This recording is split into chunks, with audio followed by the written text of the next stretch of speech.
was like, what, we're going to give it to Jalen Johnson? Like, who? That's their best player?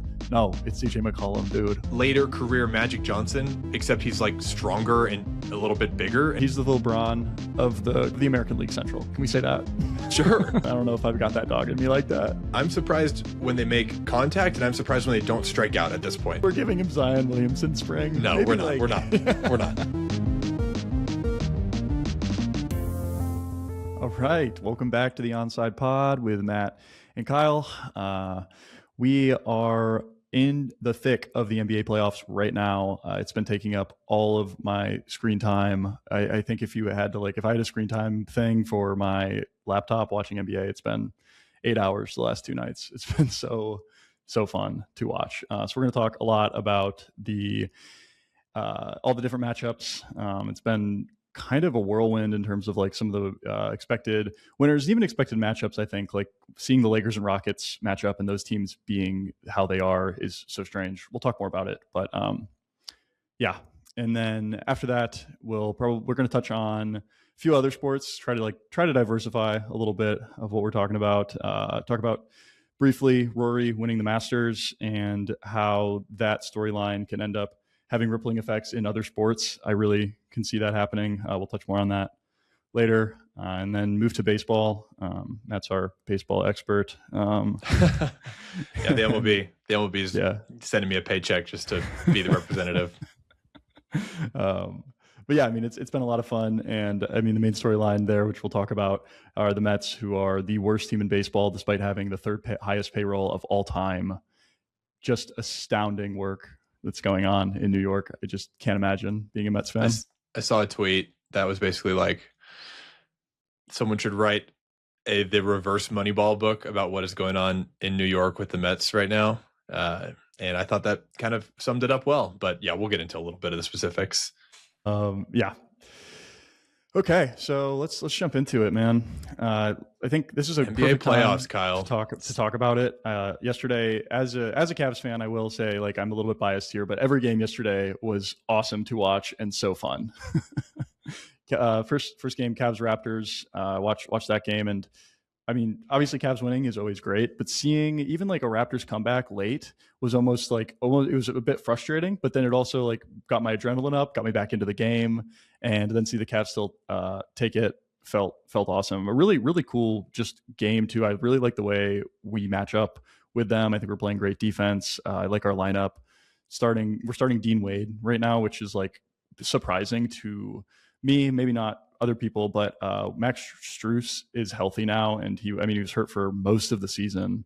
And I was thinking like the whole time, I was like, we'll have Strus back. He'll be like such a game time defender, just like that brutal guy you need. We kind of need that enforcer type.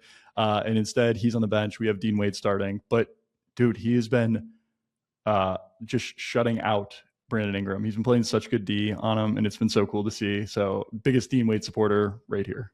Yeah, we're at the point of the season, which it's early playoffs. And so, knock on wood, this doesn't change, but the Cavs are fully healthy. And so they get to showcase their roster depth and like roster construction that in the regular season, it felt at times that it was just like the 4 stars, whether it was Garland or then Harden, and then kind of like whoever else was there.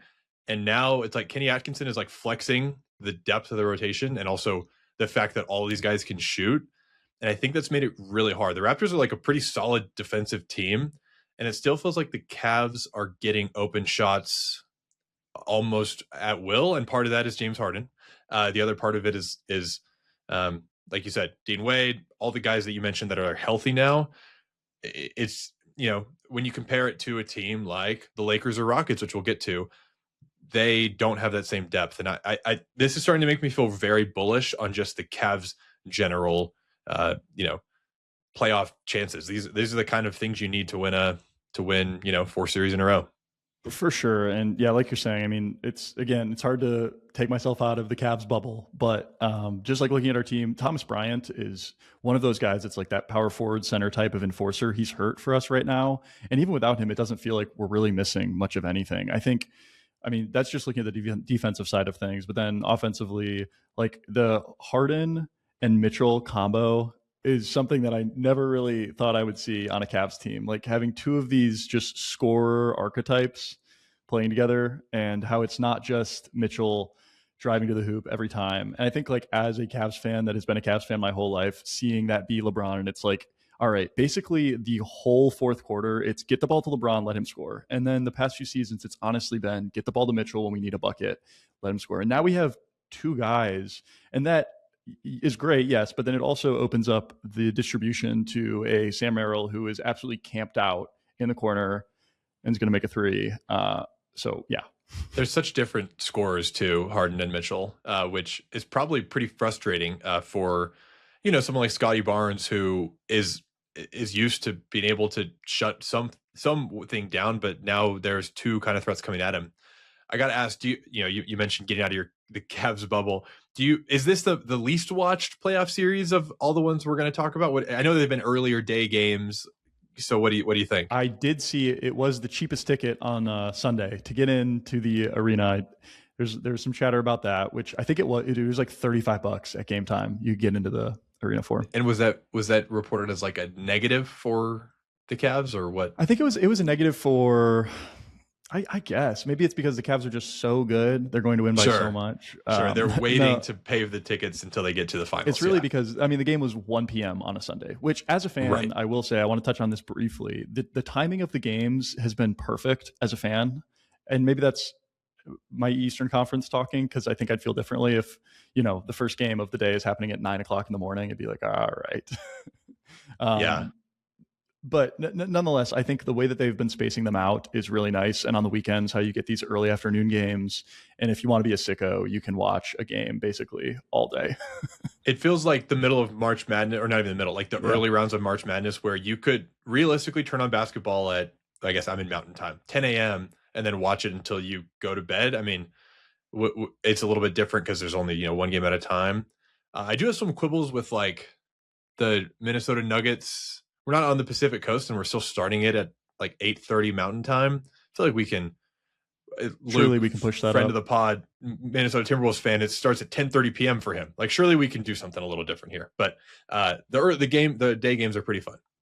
Yeah. No, I totally agree about the Western Conference games. It's partially the issue there is that the Timberwolves are such a fringe West Coast team. Like, get them over here in the Eastern Conference. It'll balance it all out. Do you think you get them or Memphis? I feel like those are the two worth noting. I would think it makes more sense in my head for the Timberwolves because they're a better franchise right now, and I think that from like a balance standpoint, it would be better to have them over. And it's not like they're a spark in the pan type of good franchise. Like Ant's got seemingly another 5 to 10 years of productive work in him, so it's like they'll be good for a while. So I think it would make sense to have them come over. Frankly, both Minnesota and Tennessee are the least, not the least, but some of the least West Coast sounding teams or cities you will ever. Yeah, it's really so true. Bizarre to me that Memphis is in the West Coast. I'll never understand it. It's just not right. It's like the Big Ten, man. Having Oregon, USC in the Big Ten just doesn't pass the litmus test, man. Exactly, does not. The circle does not square. No. All right, so the team that the Cavs will be lining up with, gosh, I can't be saying we, are the Pistons. No. Which is another series. I'm all about we, Kyle. I'm all about we. Is another series that, not another series, this is a series that is looking super competitive as opposed to the Cavs Raptors, which feels a little bit foregone. The Magic look fantastic. They finally look like the team that I feel like people predicted them to be at the beginning of the season, where they have all the pieces there. And picking up Desmond Bane, it's like, all right, this team can really do something here. And then it just kind of like petered out all season, and it was like, all right, like maybe they're not it. And then to see Suggs and Wendell Carter at the center position just like really start to put in productive work for them on the offensive side of the ball has been really cool to see. And then the Pistons, I think it's a little bit unfortunate with what happened to Cade at the end of the season. That was just like a weird injury, and then him like not being able to work out during that time. I don't know if you saw this, but like he was just like unable to exercise for like a couple of weeks while he was dealing with the collapsed lung, it seemed like. What you mean the collapsed lung stopped him from like moving around and using his lungs? It's really weird. Crazy how No. that might work. Uh, yeah, if I had a collapsed lung, you'd be hearing about it from me once a day. It'd be like, hey, remember I had a collapsed lung? You can bring me right, Chick-fil-A or something. right, yeah, yep, yep. So I guess when you frame it like that, it's honestly very impressive that he's playing in an NBA playoff game and still being productive. But it's also just like tough from from where how the Pistons were playing all season to then like this is how things are seeming. But we'll see what happens. The Magic, Yeah, it's just one game. I would caution an yeah, overreaction here because the Magic, like as recently as like the play-in loss to the 76ers, people were basically like, Paolo's a bust. This team sucks. Fire Jamal Mosley. Um, and then there, we get a good Jalen Suggs game. We get a good, confident looking Paolo, and it's like, oh wait, no, this team's going to beat the 1 seed. Like, I probably wouldn't want to overreact too much. Um, I do think there might be some alarm bells going on because the whole thing we're worried about with the Pistons is that they don't have another ball handler and they don't have much of a plan outside of Cade and Duran. And Duran kind of got shut down, and it just didn't look like Cade was able to like get all the offense going. They don't have shooters. Asar Thompson, they like took off the floor, even though he's obviously a plus defensively. There's definitely alarm bells going on, but I just don't know how loud they are yet. yeah, no, I mean that's fine. I think it's a little bit of me hoping that the Magic take this to like a 7-game series and both teams get beat up selfishly. But Yeah, I got to say, I've gained some respect for Paolo because after the 76ers play-in loss, he was the online NBA Twitter's like number one enemy. Slander videos getting made, slander tweets, blah, blah, blah. And I don't know if I don't know whether he saw him or not. He looked so comfortable against the 1 seed. Again, I will remind you, 1 seed, 60 win Detroit Pistons. So that kind of, grit, I guess, it bodes really well for him. Playing a terrible game, whether he saw the online stuff or not, and then playing such a comfortable, like in control, taking his shots, going at his defenders. Gain some respect for him for sure. Watching him play. do you feel like there's a vibe of when a team wins on the road in those first 2 games of a series, since they've switched to the 2-2, 1-1-1 style? I think when you win one of those first road games, it's like this feeling of the teams like this immediate like we're so back, we are going to win this series. We're now like an edge. We have the edge over them, and now we're going to go home and play, and then we can make it 3-1 so easily. And then there's on the flip side of the coin though, it's like when your team loses one of those first home games, it's like we're done. It is so over. And it feels like that's something that's kind of specific to NBA playoffs. And I don't know why that is, but there definitely is that feeling when you see these games. No, I think that's right. We'll figure out. I mean, I think they're going to play game 2, and like I think it tips off in 30 minutes, or because it's the NBA, anywhere between 40, 30 50. minutes and 50 minutes. But that's when we'll actually start to get a feel for the series. And if the Pistons like win game 2 solidly, then we'll probably all be like, oh yeah, of course, this is the 1 seed Pistons. Like they're going to be fine. Yeah. The other series that very much feels like that we're so back is the Knicks and Hawks, with the Hawks just winning game last night, which was a fantastic CJ McCollum, game. baby. CJ McCollum is so back. Dude, I apologize to CJ McCollum, his entire extended family. The last pod we were talking about the Hawks and we were like, who's going to be their guy that's going to hit a shot in like a late fourth quarter moment? I was like, well, we're going to give it to Jalen Johnson. Like who? That's their best player? No, it's CJ McCollum, dude. What was I thinking? We just forgot how good he was because he was on the Wizards and then he was on the Pelicans and not playing. Yep. Those were the kind of games you turn off halfway through because, Nuggets Celtics was happening. You didn't see CJ McCollum take important shots, and now he reminds us who he is. And also, so there was a lot of stadium noise there was a lot of booing going on because of something he had said post game after game 1 about Brunson, basically calling Brunson a Broadway actor after Brunson supposedly flopped. And dude, after CJ McCollum hit him in the groin, we'll say in the groin. Yeah, I think I don't know about intention, but I think hit him pretty good. Yeah. Regardless, what your feelings about CJ McCollum are, you do not do that as a fan base to a guy like CJ McCollum. I mean, to be honest, he's at like he's towing that line of a player that you can do that to, but clearly proved you do not do that to him. And dude, I always get so nervous. Like it feels in the playoffs specifically in the NBA, you so often get like a lot more post game interviews from these players, and they for some reason really come out. They're much more emotional, probably just because of the nature of the playoffs. Yeah, they're already coming in with emotions from the game, like way more adrenaline than normal. Yeah. And so I think that's part of it. But then it feels like almost every year there's some storyline about a player getting booed and then just goes absolutely off. And so apparently this series it's going to be CJ. Are you a booer, Kyle? Like if you're at a game and something happens to one of your guys, are you booing the other one? There's definitely situations where I'll boo. Yeah. I'm not going to sugarcoat it. I'm not going to pretend. There's definitely a time and place for a boo.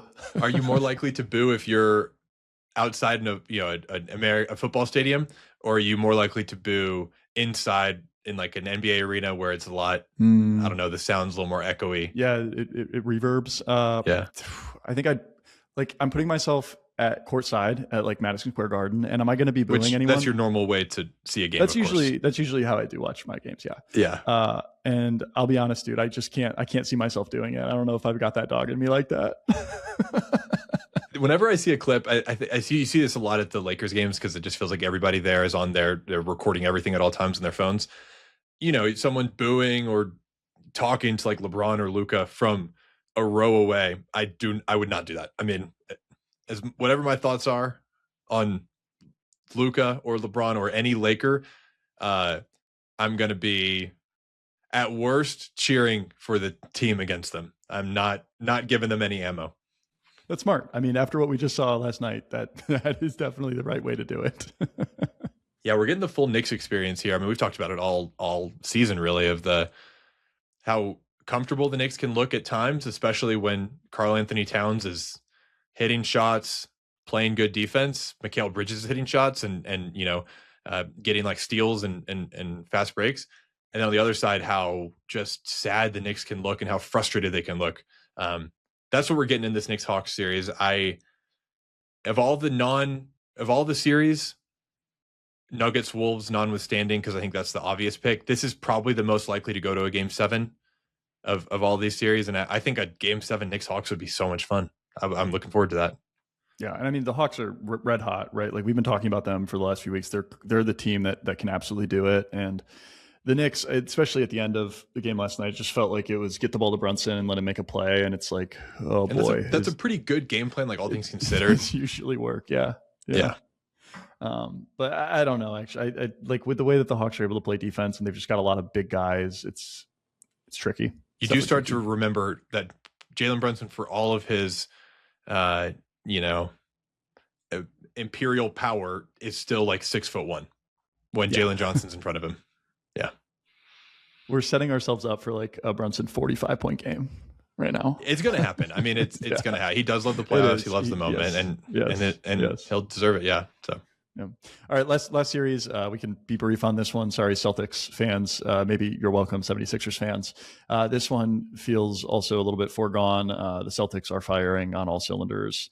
Tatum is back. Brown is still playing great. The two of them look so good. The 76ers, no Embiid. It's tough. That's really like the only player they're missing. But even with that, it hasn't felt like they're putting up enough of a fight. Yeah, the Celtics are just playing like honestly great team defense. We talked about it 5 weeks ago or so. Like Joe Mazzulla to me is the coach of the year, and these are the games that remind me of why.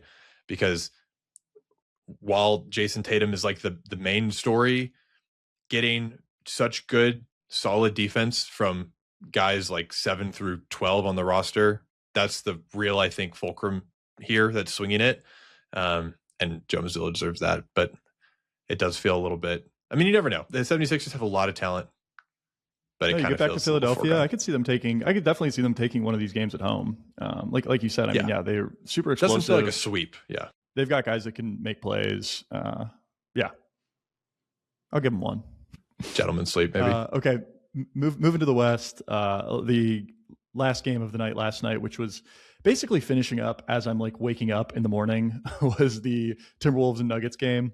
Like no joke, I was turning on the highlights on my way to work, and it like showed they were like posted 1 hour ago, and I was like, oh my gosh, dude, what am I doing here? Like the game just wrapped up basically. Which I've always had a question about that. Do you think someone manually, like, do they have some automated process, or is someone staying up, getting the thumbnail ready, getting? Absolutely. He must be, right. I guess I don't really It's know what the absolutely someone alternative doing it, was. because like there's if they've got it automated like that, because no, like the players even are like, it's based on who played well that night. If we're talking about like the NBA specifically, the highlights they put up. Yeah. Because you're right, like they will post them within like 30 minutes of the game being over. Do you think sometimes they just even have faster people than that. editing as they go? I mean, they must. Absolutely. These are probably they very must. answerable questions, but it's always impressive. As someone who posts a lot of videos online, the workflow. efficiency. Yeah, workflow. Yeah, it is impressive, man. They've got like absolutely no obstacles. It's so streamlined. Respect to the NBA guys behind the scenes that are making these highlight videos. My tier list of like effective creators goes the NBA, and then like onside, I think we're probably number 2. We have never missed a day. Yeah, we're always on it. Yeah, so true. The epitome of consistency. That's right.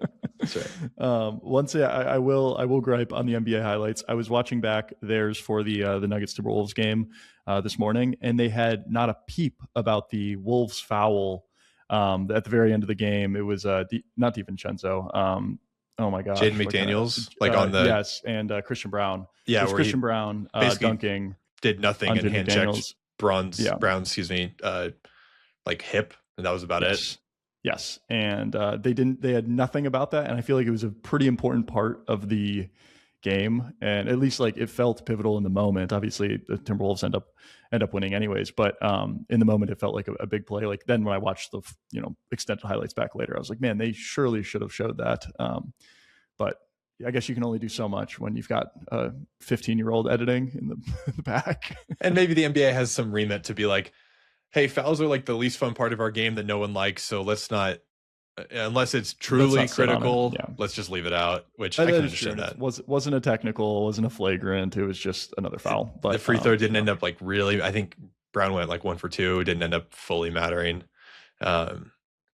Yeah, man, the Nuggets were tired. The Wolves really tire this Nuggets team out, and that has always been the case. I mean, these teams, I think I saw somewhere they've matched up.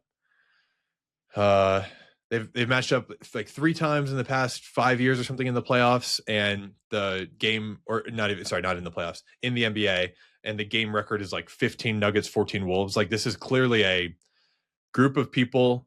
And honestly, there's not a lot of turnover at Denver. There's a little bit more turnover in Minnesota, but these are a lot of like guys who have played each other again and again. The Wolves really give this Nuggets team a hard time. I said the whole season, I did not want to play the Wolves in the playoffs again.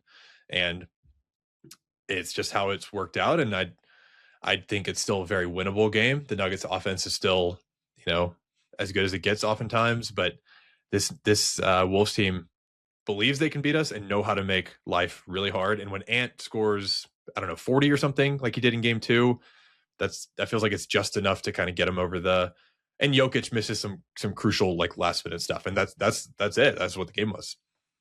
And it was mind blowing to see Ant put up those stats, even though if you watch the first quarter, he has like a internal knee rotation, which is like clear sign of ACL, at the very least. Don't like speak strain. this.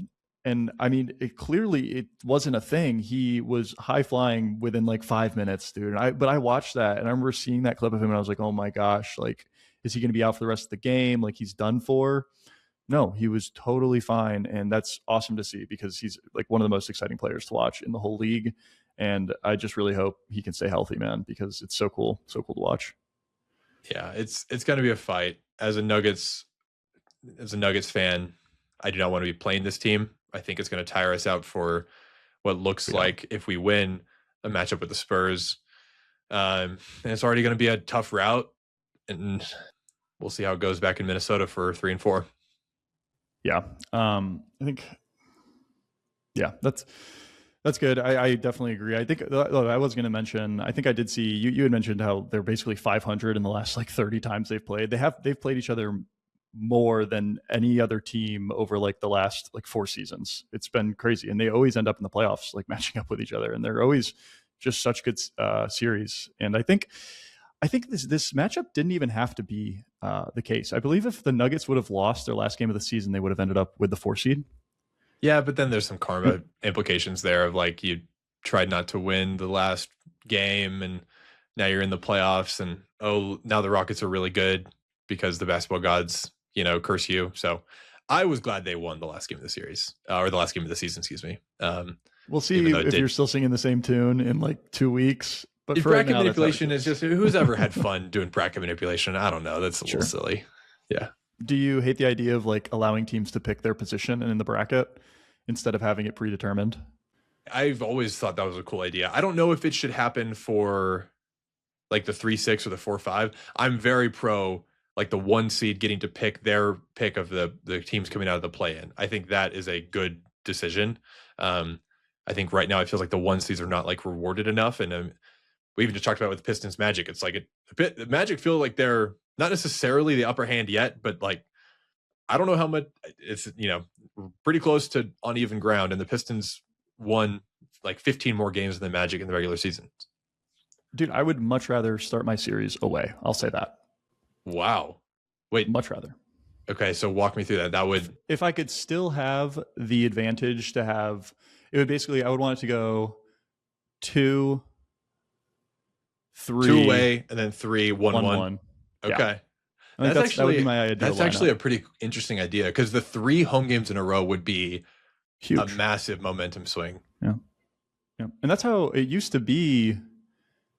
What is it? 3-2-2-1? Or no, sorry, 3-2-2.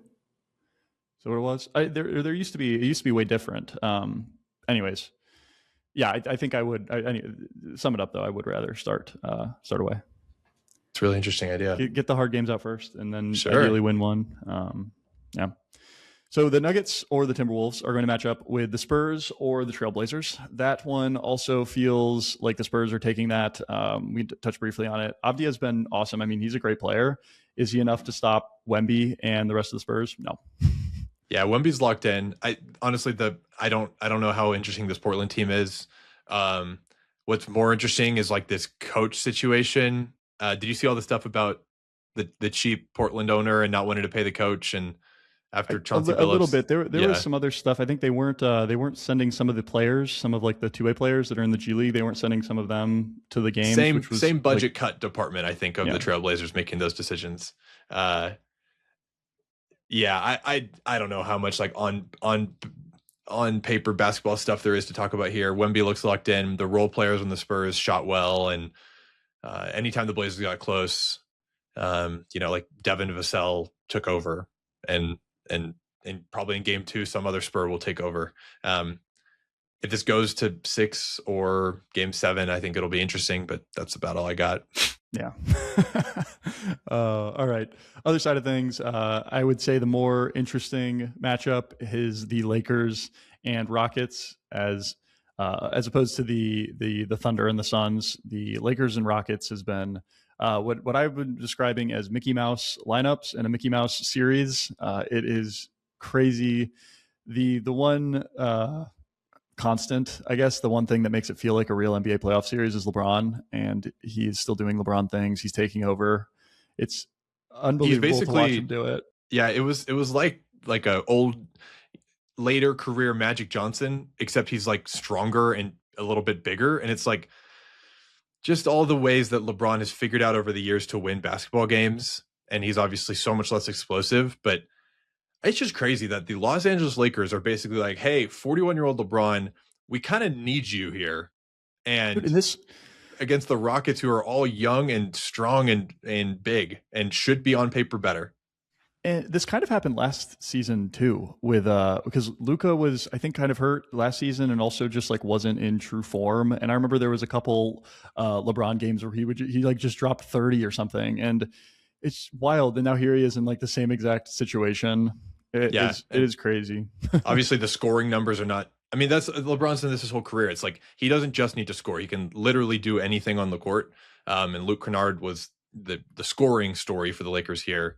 Do you think this was a better did the Lakers lose, or did the Lakers win this game, or did the Rockets lose this game? Like, if you had to pick, and I know Kevin Durant would did Yeah, not play. with no KD, it's hard to say that they're like. I think with a healthy KD and they lose, I'll say that they like lost themselves that game. But no, I mean, watching the Lakers, it feels like they went and took it.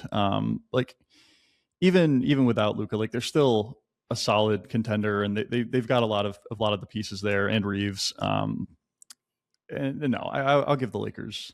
It still felt like If the Lakers get to this series, I have not really heard much more about the extent of KD's injury, but if the Lakers get to this series and then Luca and maybe even Reeves, come back, yeah, fully fresh. I'm and not going to healthy. pick them against the Thunder. I mean, you just can't. The Thunder are too good, too deep, too swarming the ball.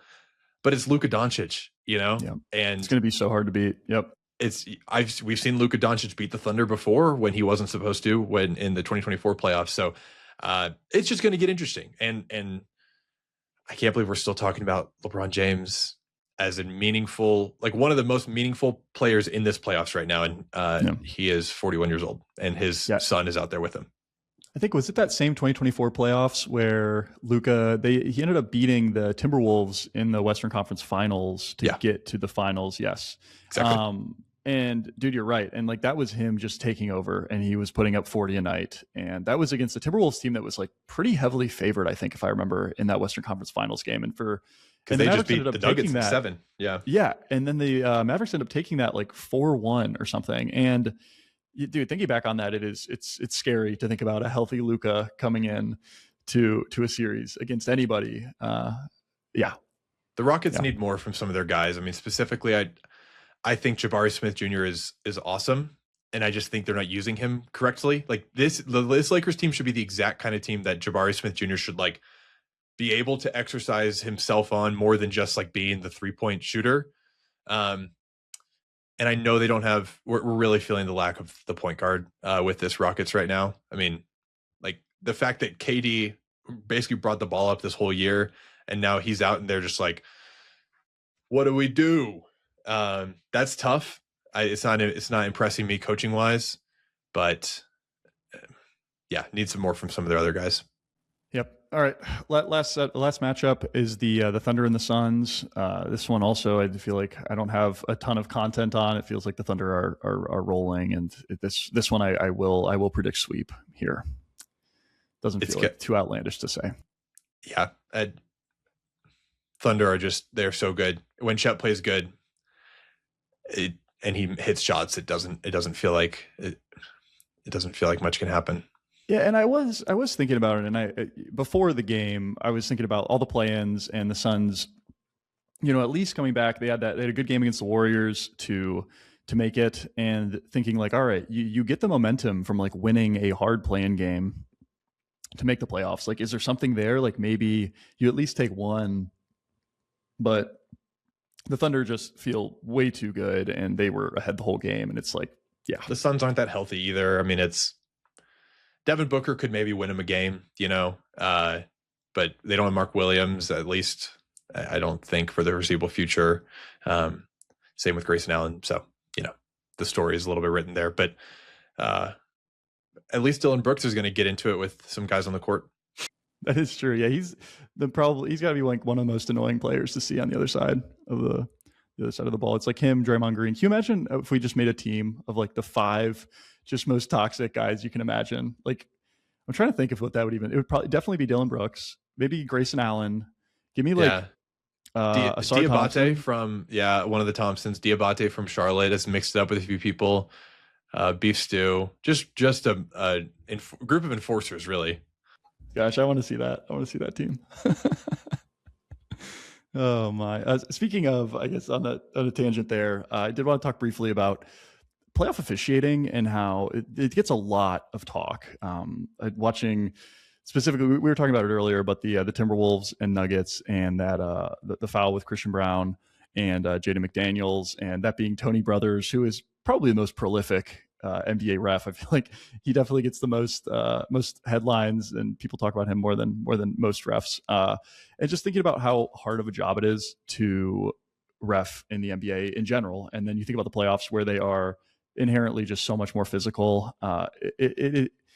Yes, it's hard. I think this playoffs, it's seemed Honestly, fine. I was watching back the Nuggets and Timberwolves game, and there was a clip of Naz Reid just like actually like poking and prodding on Jokic for like a full like 5 to 10 seconds, and it's like, are we just going to allow that? Like, just actively like, extending the elbow, something that would absolutely be called in the regular season that is not being called here. And I get it, but it's interesting. Yeah, this was a big narrative I remember at the start of last year's playoffs because it basically felt like they were wrestling matches out there. And there's a conversation of just like we know the playoffs should be more free flowing and playoff intensity and all that, but how much so? I don't know. Officiating, it's just everyone's it's the easy dunk of like the Thunder or just free throw basketball, whatever. We'll see how it plays out. I frankly, I hope it doesn't play out. I hope the refs are a non-factor for the rest of the playoffs. As much A man as can dream. as much A as man it can should be. dream. Exactly. Yeah, Robo. I mean, ABS has been great, so there's something. All right. I wanted to give you my. I just put together a quick list of like the 5 after watching 1 to 2 games of all this, like the 5 key guys who I think are non-stars in the NBA who are going to have the biggest impact on this year's playoffs. And I wanted to read them real quick and just let you react, see if there's anyone you think is missing.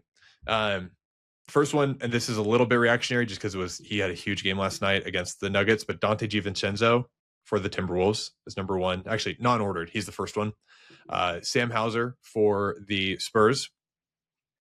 Sorry, not the Spurs. Yes, sorry. I'm thinking of I wrote down the wrong name. I was thinking of, I can't think of his name now. I'm blanking. The Spurs center who plays when Wemby's not playing. Luke Cornett. Sorry. Luke Cornett. Yep. That's who I meant. Another white guy who's on the Celtics. Both big, tall white guys. Yeah. Luke Cornett on the Spurs. Jalen Suggs on the Magic. I feel like he was just such a pest against the Pistons. Rui Hachimura for the Lakers. If he scores like 28 points, I just think the Lakers are in such a better spot, and they don't have many guys like him who are big and can kind of shoot. I mean, Ayton's not going to do that. And then you already mentioned him, Dean Wade. Well, you said non-stars, so that's a good Dean point. Wade doesn't so really count. We'll replace him with Jalen Tyson. Yes, just give me a Cavs 3-and-D guy, and that's who. We could just replace that whole thing there. Every one of them. Yeah, I feel like, man. And honestly, just the whole Thunder bench. I mean, it could really easily go on there, but that doesn't feel as fun. So, yeah, anyone that you feel like I was missing there?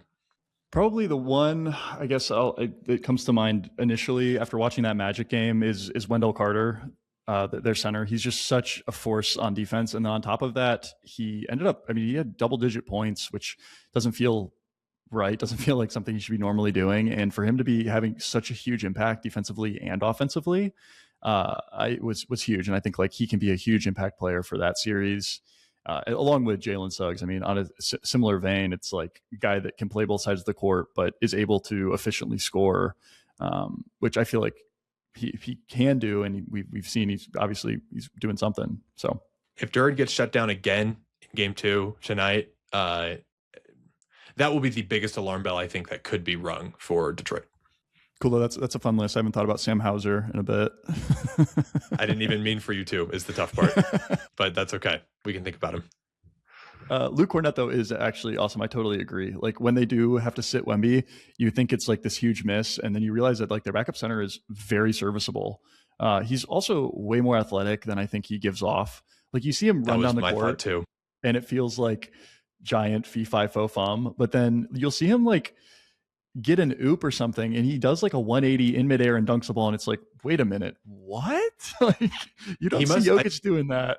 He's learning a little bit of like, I don't know if Wemby's teaching him or something, but he even had a few kind of Wembanyama type moments where he kind of goes up for the block and then the guy pump fakes him and then goes back up. And, Wemby's just so tall that he basically just like lands and then sticks his hand up. Cornette's a little bit smaller, but he had a few of those moments in the non-Wemby minutes where he basically recovered from an early jump, which I just didn't think he had that like Zion Williamson spring in him. I don't know. That's a crazy. We're giving him Zion Williamson spring. No, we're not. We're not. But you get maybe like Wemby spring. Sam Hauser spring, if I Sam may. Hauser is really the ultimate. It all comes back. Man, that's fun though. Those are good players to think about. That we talk so much about the big guys. It's good to think about the players that are impact role players that show up and need to show up for these teams to do well.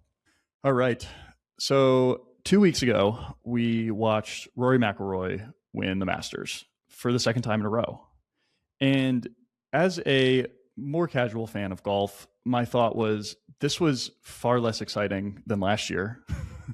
Did I watch Sunday at the Masters? Absolutely. Was it stressful? Not really. As like a fan of the game, I prefer to see like I think last year's Masters was really exciting. Seeing like this someone leading going into Sunday, and then just seeing this like fall, and then to see him like come back at the end was electric. We shouldn't compare almost any golf tournament to last year's Masters, though. That's so true. Yeah, really. Yeah. We were spoiled last year. It's unfair. Sure. Exactly. Yeah. Spoiled. Yeah. And for it to be Rory's, for him to be completing the career Grand Slam, everything. Anyways, yeah. So still an awesome tournament. Really, really cool, fun to watch. A lot of good storylines, especially with like the Live versus PGA thing, and seeing some of those Bryson players getting cut, and really Justin just Live Rose in general underperforming was interesting to see, and seeing like what the future of that will hold.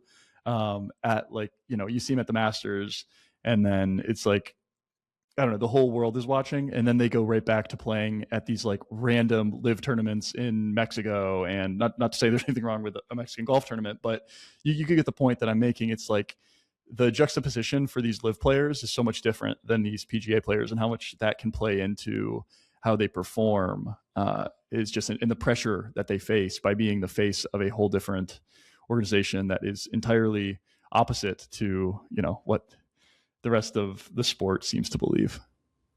Yeah, it was just cool to see Rory go back to back. I would have never, after all of his Masters woes and just never getting it done, the fact that he's now won twice in a row and put him in very rare company to do that twice at Augusta. I won't exactly say he looked comfortable doing it, but certainly more comfortable than 2025.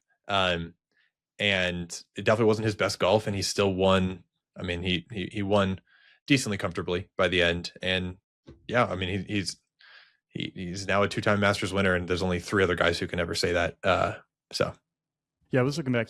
So last year he had 4 double bogeys in the Masters, which I think he was the first person to win with that number of double bogeys, including 2 in his last round, which is he just had to incredible. Make it as difficult as possible for himself to actually get the monkey off his back. Yeah. But I did find it interesting that even this year he had 1 double bogey in the 3rd and then 1 double bogey in the 4th round. And it's like, I still feel like there is that level of stress that him specifically we see out of Rory, where he's like, I don't know, man. It's hard to say he's not a winner, but because he absolutely is. But I think like the limelight stresses him more than some other players that are I guess other players that are in that like just upper echelon of golfers, because now he's in like that conversation of like Jack Nicklaus, Tiger, like maybe Phil Mickelson, like he's right there with those guys. And so now it's like, all right, if you're going to be compared to those guys, like he likes putting himself in a position to hit some of the most unreasonable and incredible golf shots ever. I mean, sometimes he just hits shots that are just, there's like 5 people ever who could have hit shots like this. And I guess he just likes is maybe the wrong word, in some sick way, enjoys putting himself in these spots where he's got to do it. Yeah. That's at least been the story of these past, maybe since, COVID for Rory. Anyways, all that to say, the main point I want to make here is that watching him win back-to-back somewhat comfortably this year, it makes me think about other teams / players / competitors, athletes that can do that same thing, have done that same thing, and how I think that this year specifically, 2026, could be the year of like the repeat champion when we look back on it in 2 to 5 to 10 years.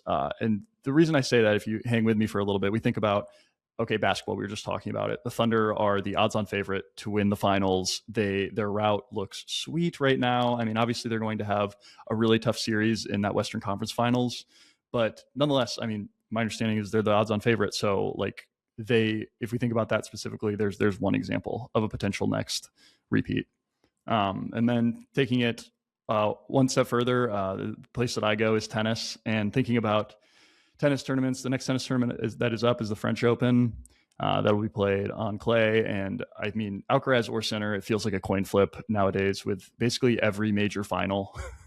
But I mean, if you think about it like that, there's probably around a 50% chance that Alcaraz is going to win that tournament. Yeah, I mean, historically, he's a stronger player on clay. I know Sinner's coming off a unbelievable past 2 months, 3 months between Indian Wells, Miami, and then Monte Carlo, where he only dropped a single set across all three of those. So I don't know if I'd give him 50%, frankly, but the thing that we've been noticing the past year and a half is just when I or us or anyone starts saying, Sinner is the guy now, or Alcaraz is the guy like we did earlier this year, then the other one just reminds us why he is the number two or the number one. These are really a 1A, 1B kind of situation. That said, if Alcaraz repeats, it will not be surprising, I think is the best way to say it. Yeah, and to your point, though, I would say that Sinner's been popping off. I agree, and it feels like every time one of them starts to get like that lead and get that edge, the other one comes right back. And so, based on the timelines, it would actually make sense to see Alcaraz sort of take that lead back. It's honestly crazy just how evenly matched they are. I think Alcaraz still does hold like the head-to-head in majors and non-majors, but there's still, it feels, I mean, every time that they play, it's you just don't know. All right, and then thinking, I guess next NFL, this is where my theory starts to fall apart. But then again, the Super Bowl takes place in January, so it's it's actually not technically the year of 2026. Oh, so sure. It really would have been the Seahawks of this past year, which definitely doesn't hold. Yeah. But thinking about the Seahawks this coming season, I mean, we'll see how things play out. The NFL every season, it feels like some teams that you expect to be just absolute dog water, what can surprise you. I mean, think about like the Colts, like them at the beginning of the season compared to how they looked after 10 weeks.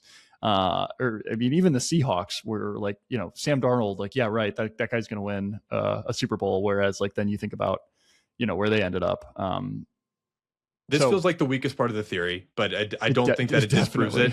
The Seahawks, I mean, they've kept a lot of their defensive pieces, and I know they don't have Kenneth Walker, but they still have Jackson Smith and Jigba, so they could repeat, and it be part of the year of the repeat narrative, and it wouldn't be that crazy. But they maybe are the hardest part of this multi-leg parlay you're putting together, unofficially parlay you're putting together. Yeah.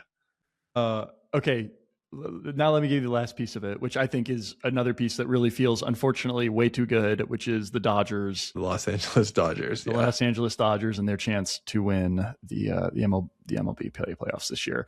It's unfortunate that they still look like one of the very best teams. It's like, they're one of the top three looking at it right now. And with Shohei playing how he is, he's pitching phenomenally. Gosh, it's unbelievable, man. And it's unbelievable. So, I mean, it's easy. I mean, it is easy to say that the team that just won last year is probably going to win this year, but it feels extra easy this year. Yeah, we haven't had a repeat champion in the NBA since the Warriors in 2018 was the last, back-to-back. So it's going to be, we're going to have to buck a trend in the NBA. And when was the last time we even had a repeat MLB champion? Well, sorry, that was a stupid question. It was the Dodgers, but I think before then it was a while. Repeat champions are very hard to do. The Thunder haven't given me reason yet to think. I mean, I've said it before. I think some of their role players have taken a small step back, but Shea has taken a huge step up. So it kind of balances out on the margins. Rory, their bench. I mean, their bench this year has just looked crazy. Like, they've had a few guys pop up from basically nowhere. Yep. And Rory, kicked us off. Maybe we'll look back at this and say Rory was our repeat champion bucked all the trends of these non-unique champions. And then, of course, the Dodgers will be the ones to finish it out, because I just don't see why they're going to lose. They're at the era in sports, or the area in sports, which very few teams get to, where it's like you have to prove to me that you will lose rather than prove to me that you will win. Yep. And that's where the Dodgers are. Yeah, it honestly reminds me of like that Warriors team with Durant. Totally. And it's like, who is possibly going to beat them? Like, there's just no way. However, a team like the Colorado Rockies can beat the Dodgers as they did this past weekend. So go Rockies. Oh man, yeah. Let's move into that. Talk about some of the MLB storylines and just like crazy teams that you would have just never expected. Like the Reds leading in the National League Central right now, and with one of the best teams, one of the best records in the league total. As a Cincinnati, person right now, as a person that lives in Cincinnati, I got to appreciate it. Ellie De La Cruz is finally getting his time and maybe be on a team that's really something. I mean, last year they made the playoffs, but it just didn't feel like, it didn't really feel all that real. But yeah, Yeah, they made the playoffs because some team had to make the playoffs from you know, from the wild card. But no, Ellie's been awesome. Sal Stewart has been a revelation for the Reds. The team that surprised me the most, and it's funny because if you had told me this team was this good last year, I would have been like, yes. But then they had such a poor 2025 that I basically wrote them off this year, is the Atlanta Braves, who, again, 2 years ago, it was the Braves and the Dodgers as like the two big teams in the NL. And this year, it's the Braves and the Dodgers are the two big teams in the NL. And so, maybe it's like skipped a year or something. But yeah, Matt Olson has been perfect for the Braves, is leading the team in all the relevant categories. The pitching's been good. The closing pitching has been quite strong. And I don't know, they just looked so strong. They looked like the team that we all thought they were going to be in 2025, which shouldn't be surprising, but because of last year feels surprising. I feel like they're right now my pick to challenge the Dodgers. And you couldn't say that about the New York Mets, unfortunately. yeah, I think like the Braves are in a tough division in my head, right? Like the NL East has the Phillies and the Mets, and Yes, it's like, should you be a know, tough division at least.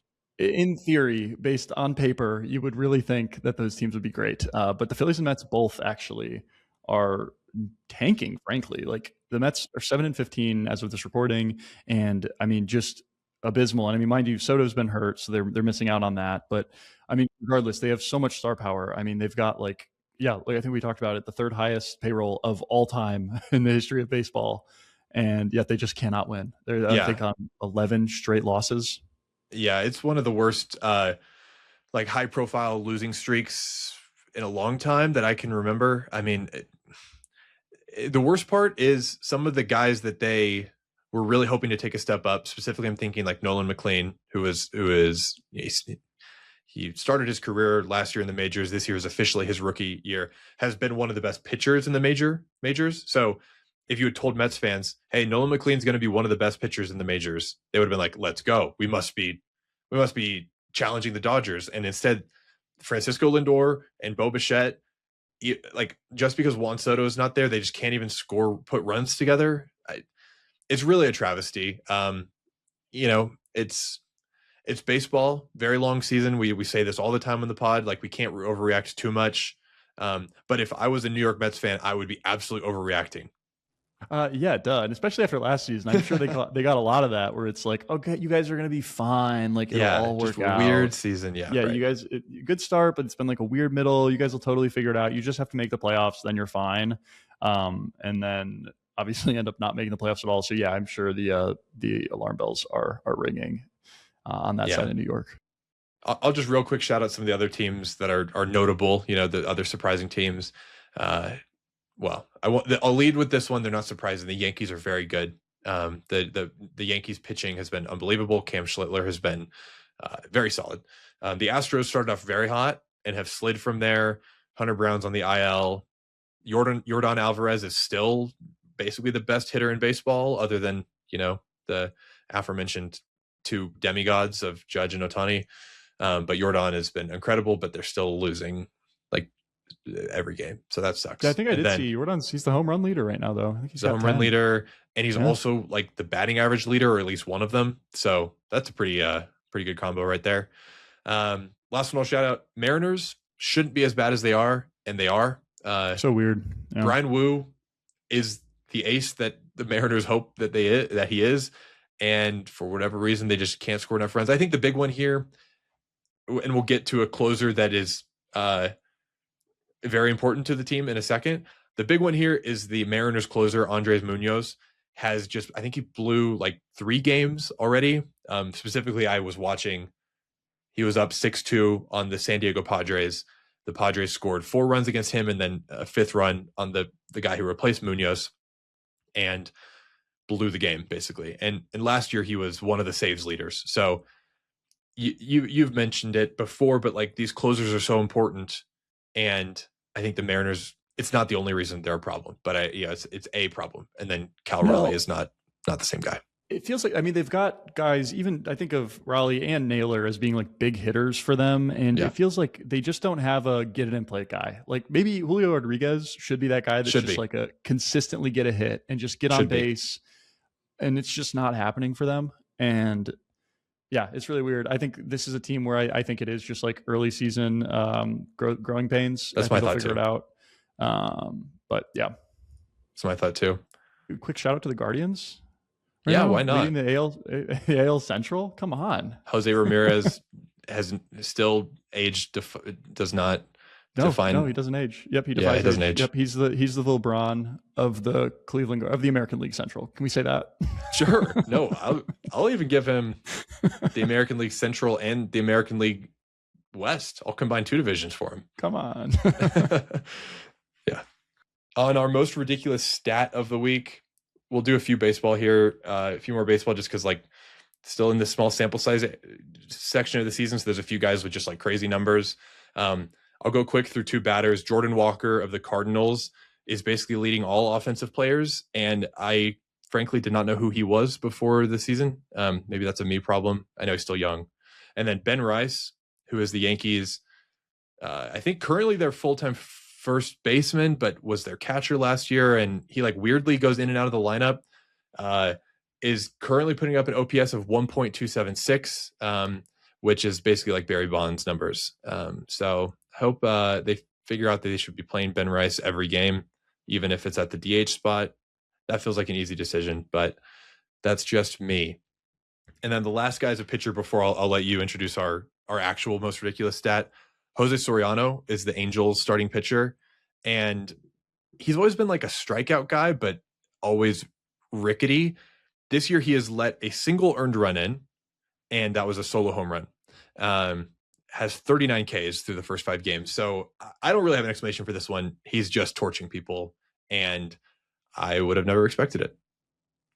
Jeez. Another guy that is absolutely torching people is Mason Miller for the Padres. Dude. I don't even have an explanation for this one. It's unbelievable.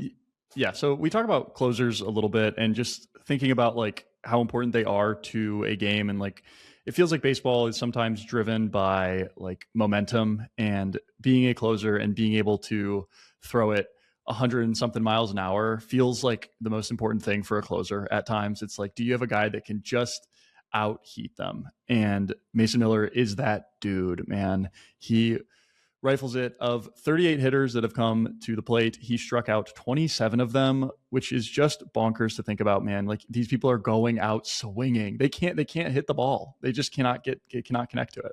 I'm surprised when they make contact, and I'm surprised when they don't strike out at this point, which I don't know if I felt like this from a pitcher in, I don't even know, since like Jacob deGrom in like 2019. Yeah, it's really cool to see. I saw you put a note in here about his FIP being negative, which that's fielding independent pitching, for anyone that's ignorant like I was, which feels like it's a stat that was made up by pitchers to a little bit. Like, it's good propaganda. Yeah, remove any sort of bias that is caused by your defense. If they, I guess, what are even the opportunities? Like, it's basically, it takes out, obviously it's independent of what happens on the field. It's just strictly like balls, strikes, and strikeouts. And it adds that in as like some big conglomerate math equation that gives you a number, and his is negative, which I imagine is really good. I wouldn't really know. I haven't spent a lot of time digesting fielding independent pitching, but it seems pretty broken. I think, the way I'll say it is I have never seen a negative FIP before. Yeah. I'm not going to say I've looked at everybody's FIP, but this is the first time I've ever seen it. And I would never look at a guy's FIP. Yes. Yeah. Be careful on that. That's the good life lesson from today. But yeah, when you strike out 70% of the batters that you face, that's what's going to happen. I mean, I saw literally I saw a highlight be posted of some guy hitting like a bloop kind of like check swing single into right field. That's one of those hits that's just like, you kind of just shake it off if you're a pitcher. It happens. And this was a highlight for a team. That's kind of the air we're in with Mason Miller this season. And do they ever think about starting him? Like, I guess you can't. I mean, I'm sure. Yeah, it's like the it's not worth the stress or like the uncertainty of what that's going to do to him. And if he gets hurt, it's like so not the squeeze. What is it? The juice isn't worth the squeeze. Is that the phrase? Yeah. It kind of feels like that. Like best case scenario, yeah, he gets like one complete game, or he gets you through six innings with no hits or something, and it's like that's best case scenario for one game. And it's right. Like, as if we get to the postseason, yeah. If you get to the postseason, they might start asking themselves some bigger questions of this, of Game 7 of the NLDS or Game 5 of the NLDS, and it's like maybe let's bring Mason Miller out for like 7th inning or something like that. Starting is a very different kind of question, and the goals of a starting pitcher are obviously they're the same: get the guys out, but they are protect your arm. They're conditioned to almost like be more okay with a hit too. It feels like yeah. And Mason Miller just goes out there and either throws as hard as he can or with as much break in his pitch as he can. And then he sits hopefully 3 guys down and goes home. But to your point, it's like, if no one can hit him, Let's just do it as much as possible. Yeah, we have a series against like the Dodgers or something. Sure, let's throw him out first game. Let's see what he does. Like, let's see how it goes. I don't know. I feel like we end up seeing these pitchers like go into such roles for their teams, and it's just kind of funny to me because I'm like, they're throwing the ball the same way no matter what. Usually, like it's it's a fair question, but it's also mental. Pitching. He's still young. The most mental thing. Yeah. That and like I don't know, golf. He's still young. I can see the argument for like keep doing the exact same thing that he's doing, never change it. As far as like context, but also never change the pitches that he's throwing because no one can do anything against it. I hope this isn't a jinx. Watching Mason Miller pitch right now is one of the most exciting things in baseball. And to you, what do you don't? I feel like there's definitely an argument. If I asked my mom what she thought was the most exciting thing to watch in baseball, it would not be Mason Miller pitching or like. Well, what do you think your mom would say is the most exciting thing in baseball? J Ram. Obviously, I mean, if we're being totally honest, and that's a good take from her. But no, all I mean by that is it's just funny, like to think of it from like a baseball fan's perspective of like, gosh, I love seeing this guy just get K after K. Like, we're at the point where it's. But it is. No, I totally. It feels like agree. I got to tune in. Totally it's like agree. Wemby, where it's like, is he going to keep doing the thing that he's doing that no one else is doing? No, you're right though. Like seeing a beautiful breaking ball and then like 103-mile-an-hour fastball, it's like. Absolute cinema. Great transition on cinema. Let's do what did we watch this week that wasn't sports? Awesome. Kyle, you said no movies for you this week. I preface this. I was so into my studies and my work. I did not watch a single movie since the last time we met. It's crazy to say. I honestly wish it wasn't the truth. I love watching movies as much as anybody.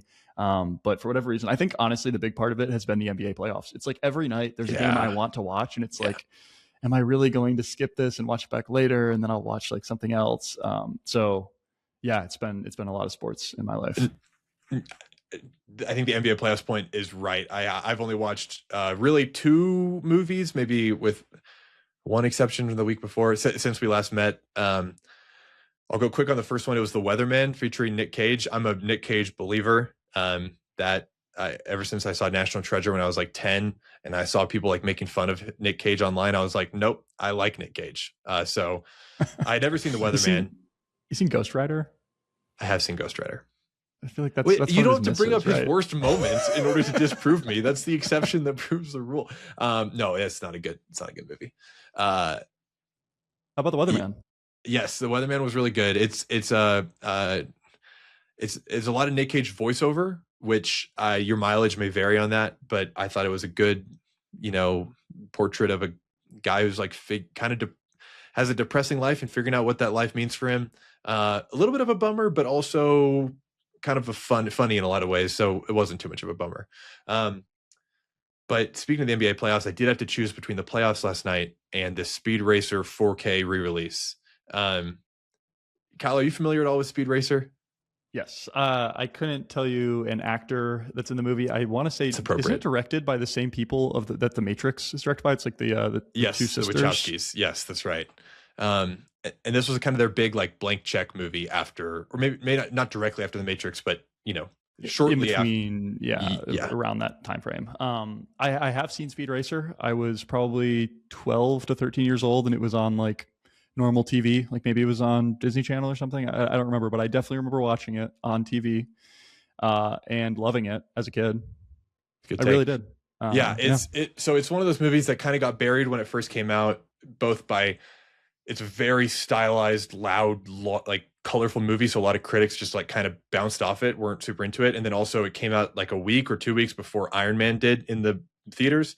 So it kind of got buried box office wise and was very expensive. So, the studios were probably just like not happy or with it. However, it has become a cult classic online. It's a movie I've loved since it came out. I mean, I got the Blu-ray. It was one of my first Blu-rays that I ever got, and so I've watched it like 20 times. Um, and I never thought I'd ever see it in the big screen. I didn't see it on the big screen. I just saw the Blu-ray, and it is a very visual movie. So seeing it recently got remastered, reprinted, and upscaled. Seeing it remastered on an IMAX screen with a bunch of people who hadn't seen it before was highlight of my year. I mean, I truly mean that. It's one of my favorite movies ever. And it was so cool on the big screen. And the energy in the room was great, like packed theater. It was only one night. So that's what I spent other than Nuggets Wolves which is what I watched when I came home from Speed Racer, and the bummer for the Nuggets. Watching Speed Racer yesterday was like the best thing ever. I don't know. I respect you coming out and basically saying that Speed Racer of all films is like your top I ride pick. or die for it. I think part The of it is because most people either are not aware or don't like it, or like or you look up a review from 2008 and it's like, oh, this movie's like kind of weird. It's like it presents almost as a kids movie, but also takes itself like very seriously, and there are things going on visually with the camera and the editing that like literally no other movie does, which is part of what yeah. I think is so cool. I'm trying to remember like my total. Again, I haven't seen it in 13 years, so my memory is a little bit hazy. But obviously, Speed Racer was like a television show, the animated show, Yes. right? Yeah. And this is, I will say, as far as like live action remakes go, even in my head, it's probably in the top 10 list at the least. I'm not a fan of live remakes. It's like one of my least favorite genres of movies. It's because it lacks creativity inherently. It just does. Like you're using the same exact concept that was already used. And there's a reason the first movie was made the way it was. Or the cartoon was made the way it was. Yeah. Sorry, yeah, there's a reason that the cartoon was made the way it was. But with all that being said, I mean, Yes. this is a movie where everything that is animated also does make sense not being animated, like cars and people. And Totally. so that I can get behind.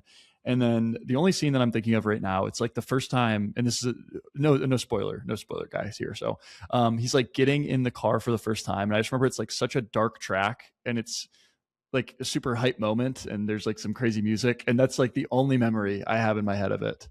Is that a scene that exists, or am I totally making that up? No, you're not making it up.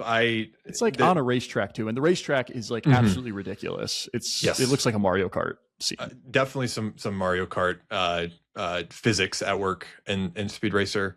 Um, yeah, I think one of the things that's interesting about Speed Racer is, to your point, that it's a remake of a source material, but it was an anime, which is animes have their own kind of visual language and the way that they tell their stories through the animation.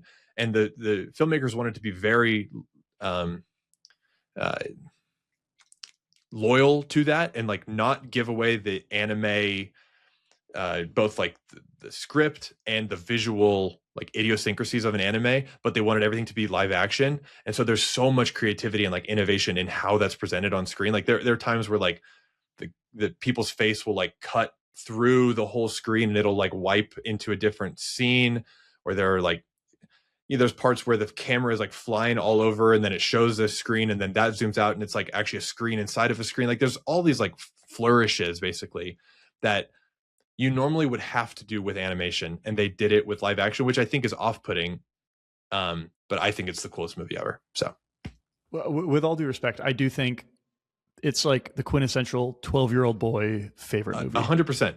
No, 100%. 100%.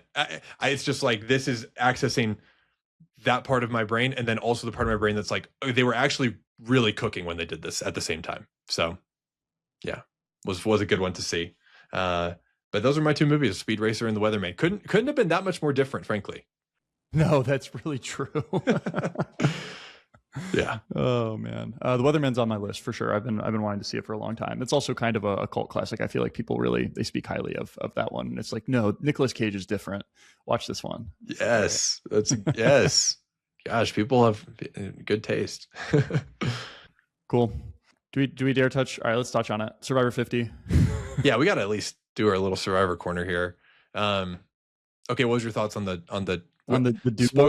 spoiler from here on out? Yeah. What were your thoughts on the twist? I mean, I know we talked about they got to start cutting people, and they are cutting people. Yep. So the way they did it, for anyone that for some reason watches this but doesn't watch Survivor, which was really quite the crowd, but basically everyone got paired up and matched up, and they didn't know why they were getting matched up, but it ended up being because those two people would vote together and also get voted out together. And so how that ended up playing out was right. So two people got voted out. It was, I think, Coach and Chrissy, or who ended up leaving, which I will say, I know that me and you hold different opinions on Coach. I think he is like bad for the game, to be honest. I just don't think he's a buffoon. Like, absolutely. He's an absolute goofball to the point where like he's not self-aware. So it's like hard. It's really hard. Which self-awareness in general is something that, if you ask me, is like very lacking in Survivor. And frankly, I think when they're casting people, they look for people that are objectively not self-aware. Absolutely. That's a whole other tangent. There's a reason Coach has played this game like 4 times, and a lot of other people never got invited back. It's like, they know what they're going to get from him. I'm sure she is livid at Coach. Maybe Definitely. Not at Coach the person, but at Coach the game guy. Yeah, and I think that kind of speaks to, I will say, I'm always a proponent of changing things up in the game of Survivor. But I think the problem is, it feels like the direction that Survivor often goes is they equate change to chaos. And that part I don't love. Like, I'm all for change, but I don't love the way when they did like the 3 people getting voted out and then everyone got swapped into like new tribes. It's felt just so random, and like people can just get really screwed over that way. And similar thing here. It's like, it's just tough when you get matched up with someone who is like actively ruining his own game. It feels like it's frustrating to see Chrissy go out like that. So anyway, those are my takes. I'm all for the way that they changed the game. I think it really keeps it exciting and new. But there's ways to do that and not make it a little bit more chaotic. No, the changes are good. It's always a balance between, there's only so many changes you can introduce to the game before they start becoming chaotic. It's like, okay, the immunity idol, great change. Certain tribe swap situations, like, okay, that's a pretty good change. It keeps the dynamics interesting. But they came up with those in like seasons 13 and 14, and now we're on 50. So I have some, empathy for the game makers. But we simply started with too many people, and now they got to cut a bunch of people, and so the twists are going to be chaos.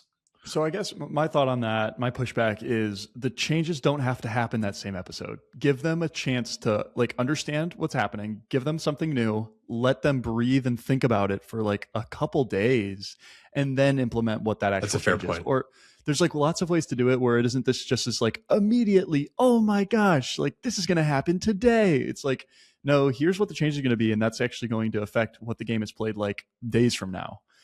That's a good point. Give them some time to react, to build new alliances if need be, or change their social dynamics. Yeah, that's a good point. But unfortunately, the people that think about the game like that, the game of Survivor like that, are the vast majority, and the majority are people that happen to tune in on Wednesday night and they're like, oh, let's see what's going on in this episode right now. They're not going to care about like, this is going to take place in 3 episodes. It's like, totally. Yeah, so no, I also understand why it has to be the way it is.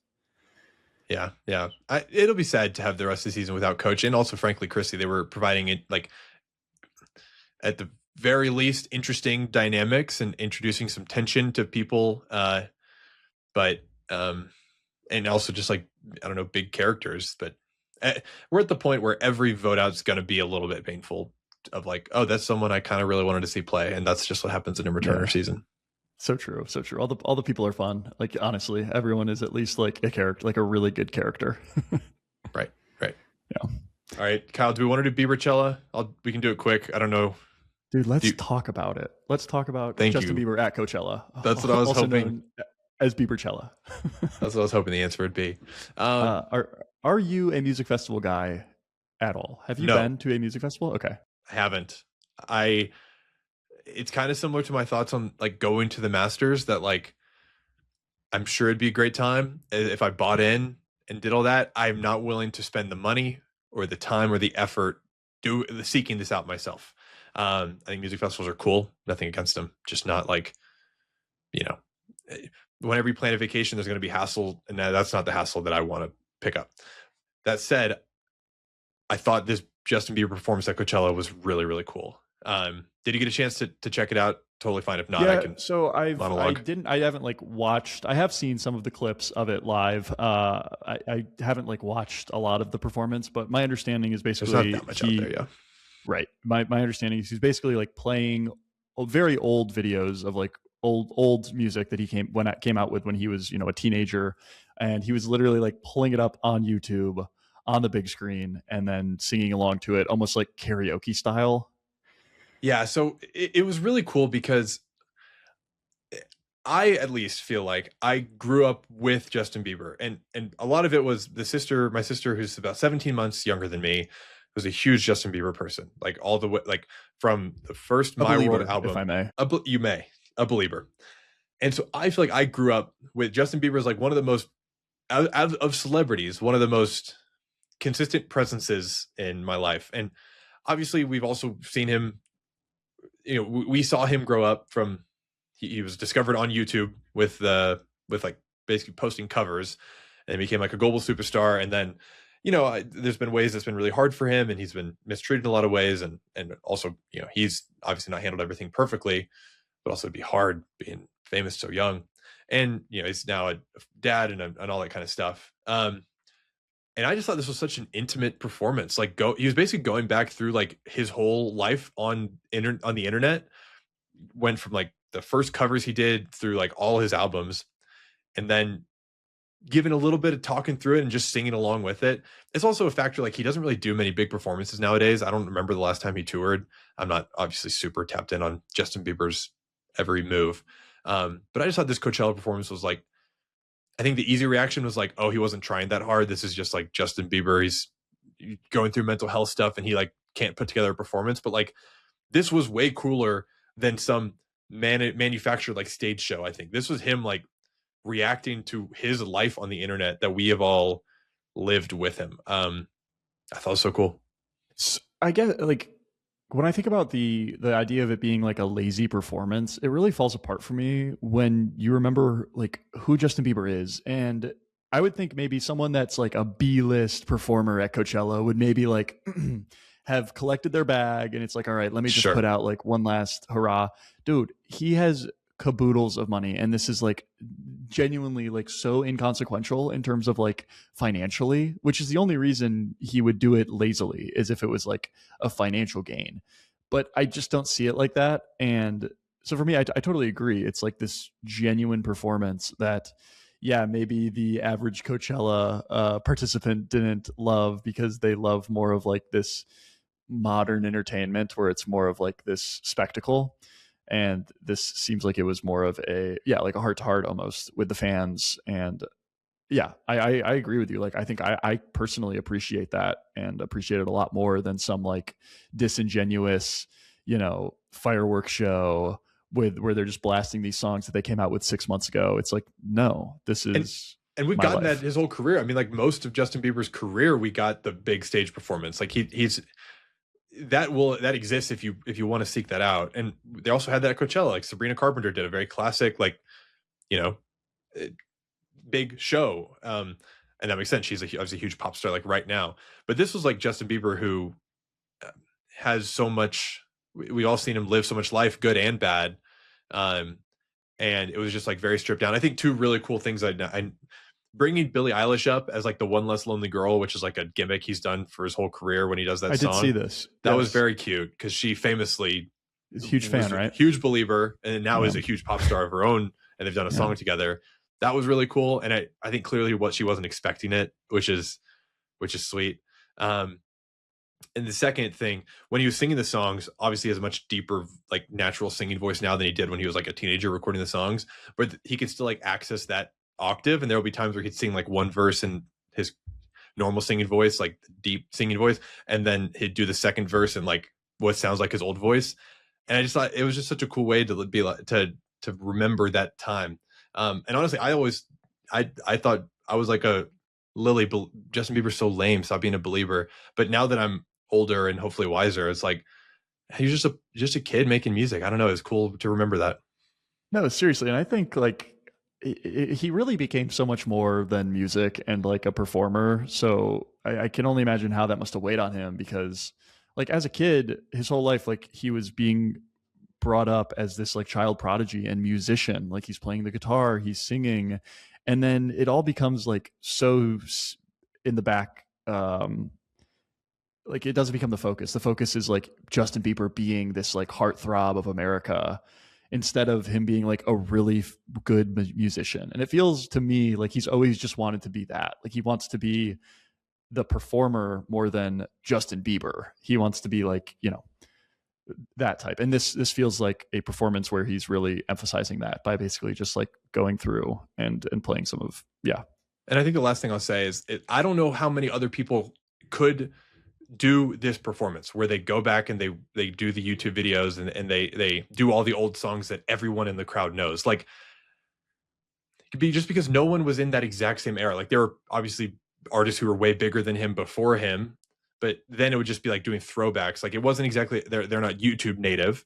And then there's artists after him that like were TikTok, but they're just not as iconic that we grew up with in the same way. Like, you know, Doja Cat could do some of this. It's like, oh, I remember that song from TikTok, but it's not the same as like, oh, I was 12 and this was a song I played on my iPod Nano, you know? He's in such a specific niche of his career that was so defined by the internet.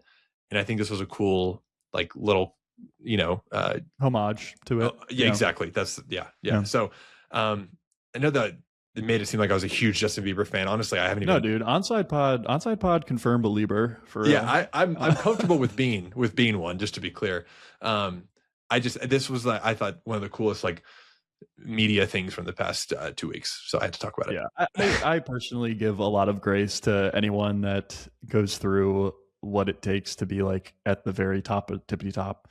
I think it's easy to like think about people where, you know, like they are one of like the most 100 most popular people in the world, like, you know, and Justin Bieber absolutely was that for a time.